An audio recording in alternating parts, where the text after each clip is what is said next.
Bien avant l'histoire que nous connaissons, une autre humanité foulait déjà la Terre. Les hommes de Néandertal.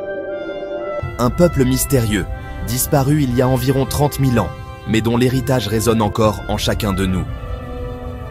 Aujourd'hui, plongeons dans le commencement de leur histoire, une aventure de survie, de découverte et de légende. Nous sommes en Europe, il y a près de 100 000 ans. Le climat est rude, marqué par les glaciations.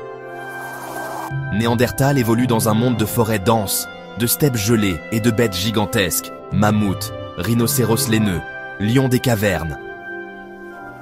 Dans cet environnement hostile, la survie est une lutte quotidienne. Les Néandertaliens ne vivaient pas seuls. Ils formaient de petits groupes, des tribus soudées, où chaque membre avait un rôle. Les chasseurs traquaient le gibier, les cueilleurs ramassaient baies et racines, tandis que les plus âgés transmettaient leur savoir. La solidarité était vitale. Sans elle, aucun clan n'aurait survécu. Mais leur plus grande force fut peut-être le feu. À l'aide de pierres et de silex, ils savaient produire des étincelles. Le feu réchauffait leur nuit glaciale, protégeait des prédateurs et transformait la viande en un repas plus digeste. Cette découverte changea à jamais leur mode de vie. Chasser un mammouth ou un bison n'était pas une tâche facile. Armés de lances taillées dans l'ivoire et de pointes en pierre, les hommes s'organisaient en véritable stratégie de groupe. Certains détournaient l'animal, d'autres l'encerclaient. Chaque chasse était un moment de tension, mais aussi d'espoir. Les grottes n'étaient pas qu'un simple abri. Elles étaient aussi un lieu de vie et peut-être de croyance.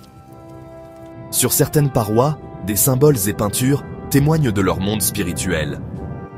Ils enterrèrent leurs morts, un signe fort, celui d'une pensée complexe et peut-être de la naissance de la conscience humaine.